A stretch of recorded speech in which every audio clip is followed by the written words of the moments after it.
Okay, so I talked a little bit in the last video about training your brain versus training your mind. And one of the things I got really excited about when I first saw this is I'm a big subscriber of mind training. There's a lot that you can do to control your mind that has a lot of significant health benefits, not only to your mind, but also to your physical body, because really they're the same thing.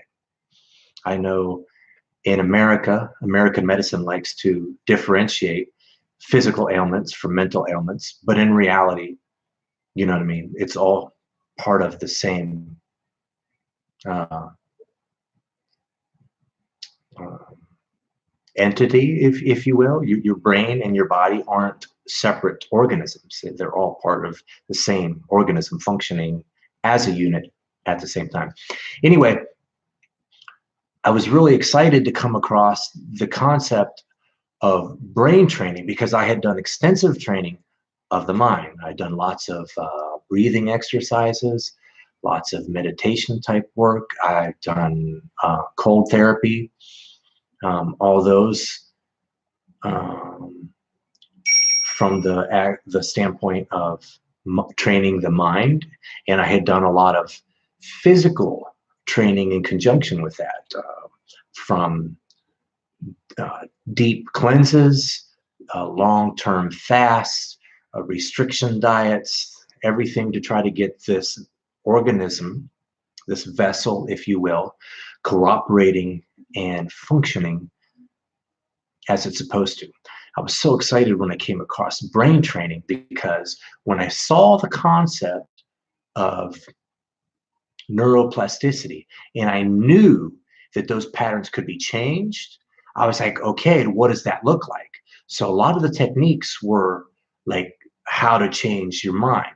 But the technique that I've seen of biofeedback or neurofeedback shows you specifically how to rewire your brain. So let's say if you look at water running down a hill. If you look at the very top, right, you have all these little trickles and they come down into thicker branches and they come down into thicker branches. And then, right at the bottom, it's like one thick rut. Think of your thoughts as the same way, how all those little fingers of water running down a hill look just like a tree. Your thoughts work the same way. So as you're developing a thought, let's say that you're stuck in some form of stress that's going on in your life, like the death of a loved one, and that could even be followed up by a divorce, and then you have to move. So this is a series of stresses that are going on over the course of a year, 2 years, sometimes 3 or 4 years, right? And so each one of those things is combining into more and more of stress for you, which is a negative thought pattern in your physical brain. And the reason I want to say brain is because the main difference here is your mind is what you're actively and consciously aware of. What I say with brain training is we show your conscious brain what your subconscious brain is doing. And that's the main difference between mind training and brain training. With brain training, we're actually controlling the actual processes that are happening in your brain that you're not actively aware of, either on a subconscious or unconscious level. A great example is someone who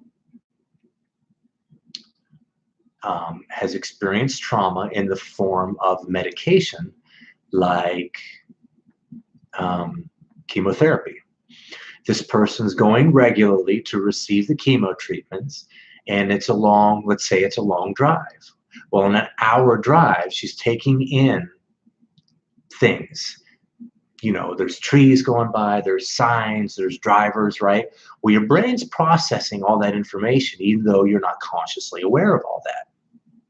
And let's say that there are other stresses going on in her life, right? She's already stressed. Now she has the idea of, am I going to die? And I have to get this chemotherapy, right? Well, then the chemotherapy itself is stressful to the body and the mind and the brain. And so your brain begins to, this lady's brain begins to associate driving with the trauma that happens each time. So years later, this lady's having panic attacks for no apparent reason. Took her a long time to figure out that it was driving that it was triggering the panic attacks. And it took more time to figure out why driving was triggering the panic attacks. Well, here's what happened. On a subconscious level, her brain, the amygdala, the fear center, was getting into fight or flight mode because every time she drove, something terrible happened in the form of chemotherapy, right? Even though she wasn't consciously aware of it or thinking that this is awful, it was an ongoing trauma. And her body, brain, because of the same thing, same organism, began to associate driving with that trauma.